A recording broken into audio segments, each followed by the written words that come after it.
actions qui seront menées cet après-midi dans le cadre de la journée mondiale de lutte contre les discriminations LGBT. Alors je tiens tout d'abord à remercier les élèves qui sont essentiellement à ma droite, mais il y en a peut-être encore qui sont sous le préau de l'établissement, pour le remarquable travail qui a été fait en amont avec Madame Casquina et Madame Delforge, mais aussi avec les associés, Madame Valin, que j'ai aperçu tout à l'heure, et aussi avec les associations qui, cet après-midi, nous aideront à mener ces actions. Alors, ce projet, ces actions rentrent pleinement dans le cadre de notre projet d'établissement.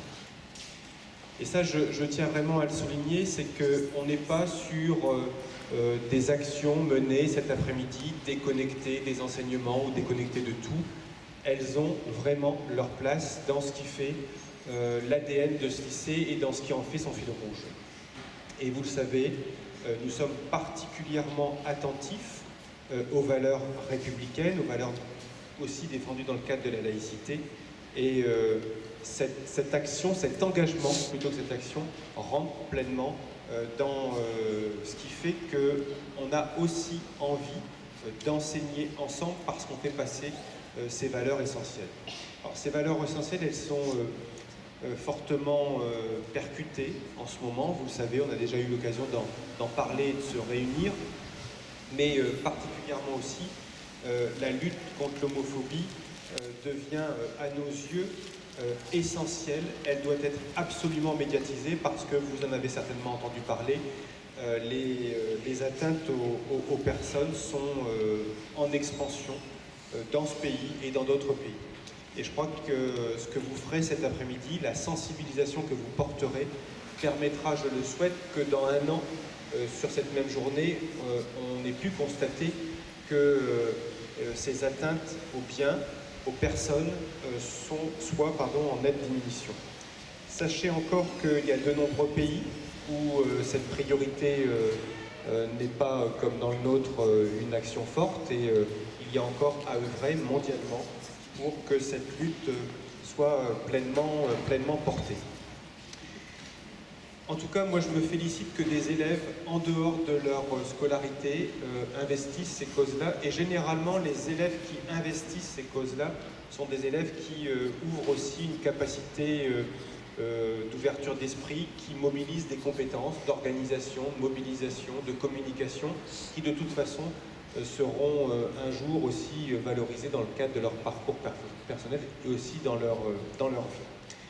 Je vais juste déplorer quelque chose, c'est que dans ce groupe d'élèves, il n'y ait que Léopold comme garçon, et je crois que les garçons doivent fortement s'impliquer aussi dans la lutte contre l'homophobie. Et c'est peut-être ce qu'il faudra faire progresser pour nous l'an prochain, dire que les garçons, vous êtes pleinement concernés, et le fait aussi de vous impliquer dans cette lutte-là permettra de valoriser la cause, et en tout cas contribuera, je l'espère aussi, à en réduire en tout cas les agressions.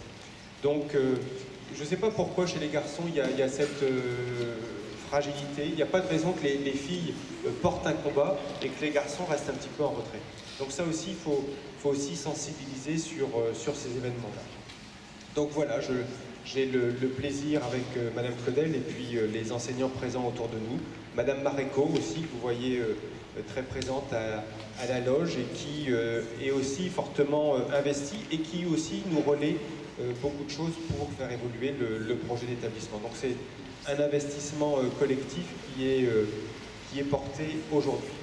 Donc nous lançons officiellement cet après-midi qui a un programme très chargé. Donc je vais laisser le soin maintenant aux porteurs de projet de récapituler ce qui est prévu cet après-midi.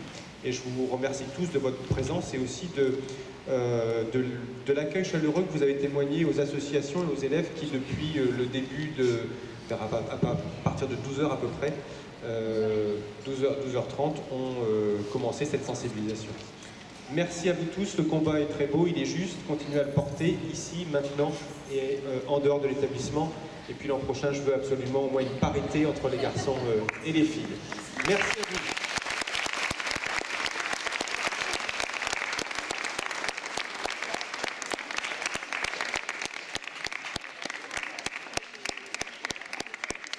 Je vais laisser la parole aux élèves pour présenter l'après-midi.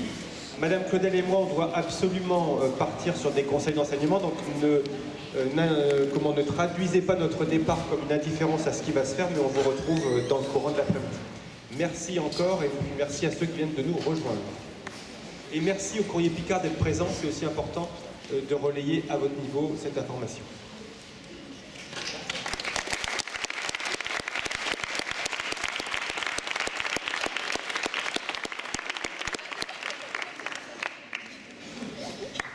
Donc le programme de cet après-midi, de 13h30 à 14h30, il y a une table ronde avec SES Homophobie en présence des élèves de seconde 5, ainsi que les élèves volontaires qui se sont inscrits au préalable.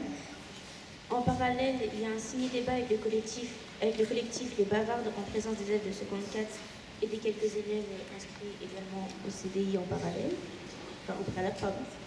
De 14h45 à 15h45, une seconde table ronde a lieu avec SES Homophobie en présence cette fois-ci des élèves de seconde 4 et donc de quelques élèves volontaires. En parallèle, un ciné-débat a lieu avec le collectif Les Bavardes en présence des élèves de seconde 5 et des élèves volontaires également. Et de 16h à 17h, il y a une diffusion et un échange autour de mon diaporama en présence des élèves de seconde 4 et seconde 5. Et ceux qui le souhaitent, les volontaires qui veulent être présents. Et après, et maintenant, nous allons lire quelques témoignages à ce sujet.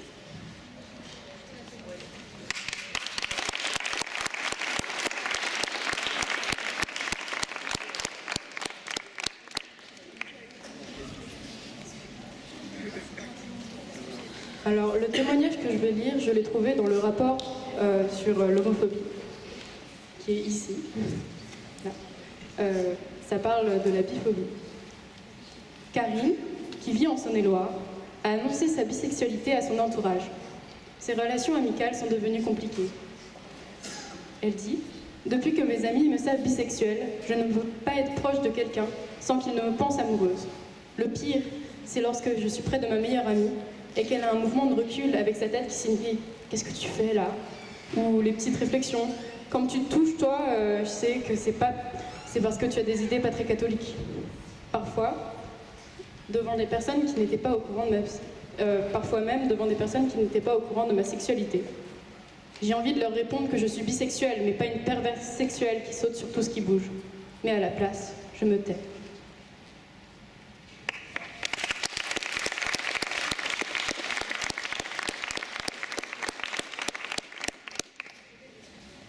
Alors qu'il emménage dans son nouvel appartement, Julien, 23 ans, invite régulièrement son compagnon.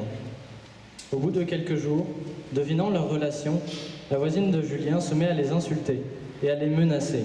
« Sale pédé, fils de pute, je vais vous faire casser la gueule !» Julien, qui n'a pas eu le temps de faire connaissance avec le reste de ses voisins, décide de contacter le syndic, qui n'est pas très réactif, au point qu'une violente altercation entre Julien et sa voisine se produit devant témoins. Après avoir déposé plainte, ne supportant plus ces injures et menaces quotidiennes, Julien se résout à emménager chez son compagnon, à peine 2 mois après son arrivée.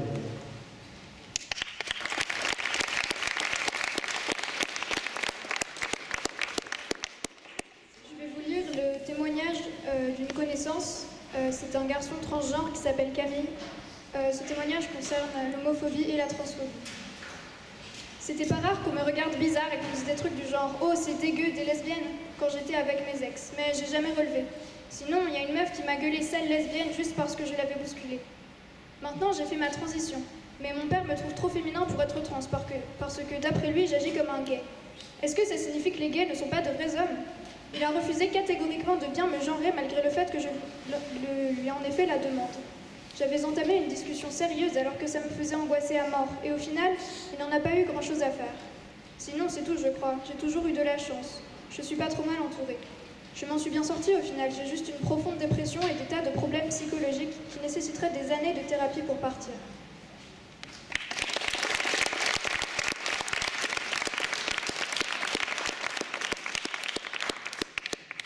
En Alsace, Inès, pas encore majeure, est très inquiète pour sa petite amie. Inès a des parents qui ne sont pas homophobes. Elle a pu leur parler de son histoire d'amour avec Marion. Pour cette dernière, le coming out a été en revanche dramatique. Sa mère lui a confisqué son téléphone portable, lui a interdit de revoir Inès et l'a même enfermée des après-midi entiers dans la cave. Pour se protéger, Marion a dû dire à sa mère qu'il s'agissait d'une histoire sans lendemain et qu'elle était bien hétérosexuelle. Sa mère y a cru, tout en ayant quelques doutes. Mais Marion a séché les cours pour passer du temps avec Inès et sa mère l'a appris. Plus encore que la fois précédente, elle a pété les plombs. Elle a cassé le téléphone de Marion, l'a déscolarisée et l'a battue jusqu'au sang. Inès cherche un moyen de protéger Marion de sa mère.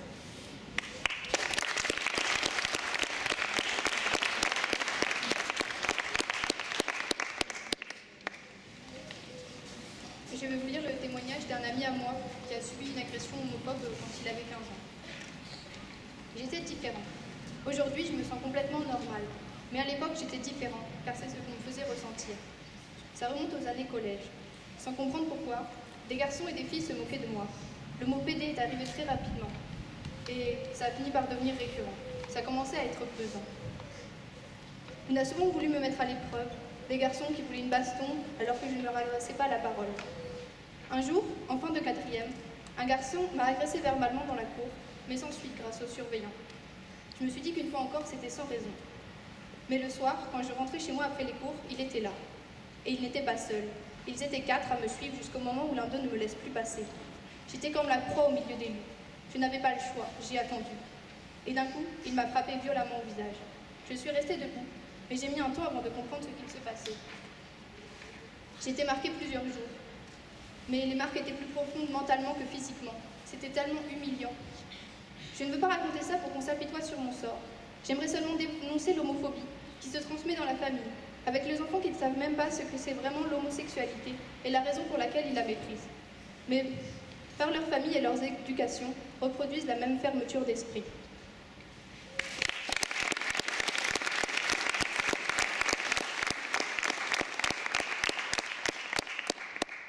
Véronique et sa compagne vont au restaurant et sur place, elles font l'objet d'une véritable appel au meurtre.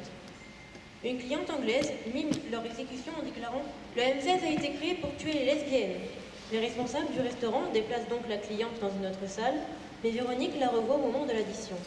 De nouveaux propos haineux fusent. « J'ai eu peur que cela se transforme en agression physique », confesse Véronique.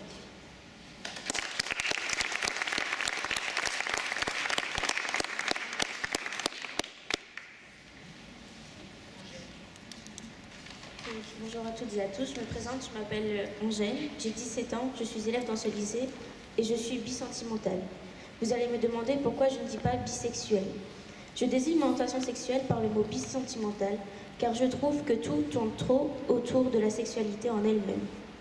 On en vient même à oublier que nous avons toutes et tous des sentiments et que sans eux la vie serait monotone. Aujourd'hui, je me présente face à vous car après des années de harcèlement concernant entre autres mon orientation sexuelle, mon entrée au lycée a été pour moi le point final de ce calvaire. Mais le passé est au passé. Il est important que chacun d'entre nous prenne conscience qu'il n'est pas seul et qu'il peut venir en aide ainsi qu'être aidé par quelqu'un. Alors soyons unis et croquons tous la vie à pleines dents. Et n'oubliez pas que le harcèlement, pour l'arrêter, il faut commencer par en parler.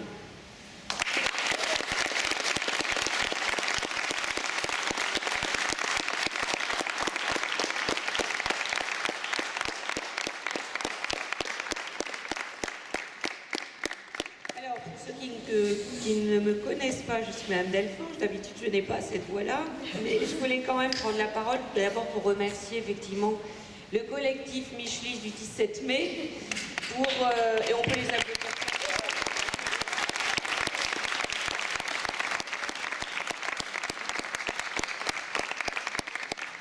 Je tiens aussi à remercier mes collègues Madame Valin, Madame Casquina, ainsi que les autres collègues pour leur soutien. Le collectif Les Bavards qui intervient fidèlement et qui répond présent et qui, je sais que vous êtes très appréciés aussi par les élèves, vous laissez en général une très très bonne impression et ils vous réclament aussi, sachez-le. Et puis je salue bien sûr les intervenants d'SOS Homophobie pour leur disponibilité, leur réactivité. Vous savez très bien que ça rentre dans le cadre de l'EMC et que j'ai entendu par-ci par-là certains élèves d'autres classes qui me disent « Oh, j'aurais bien aimé aussi m'investir, oh, je ne savais pas ». Sachez que ce 17 mai sera reconduit les autres années aussi, comme l'a dit monsieur le proviseur, ça fait partie intégrante du projet d'établissement. Et je vous invite aussi à relayer en fait cette journée, à en parler autour de vous, à en parler autour de la table ce soir, parce que c'est une cause qu'il faut effectivement soutenir. Les représentants d'SOS Homophobie nous disaient que l'association a 25 ans, ça fait 25 ans qu'ils se battent. Et vous, vous êtes issus de l'école primaire, du collège, vous êtes actuellement au lycée, et ça vous parle en fait, cette cause-là. Vous savez que certaines choses sont dites, qu'il y a aussi des traces indélébiles qui sont parfois marquées, et c'est vous qui pouvez en fait changer les choses et relever justement aussi ce défi, changeons la société, luttons contre les discriminations.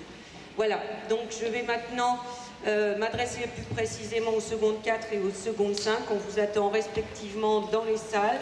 Donc pour mémoire, parce qu'il faut toujours répéter les choses, vous avez... Les secondes 5 en salle Crémieux, les secondes 4 en salle 117. Voilà, seconde 5, salle Crémieux de 13h30 à 14h30 et les secondes 4, donc en salle 117. Bon après-midi à tous et merci encore de votre participation.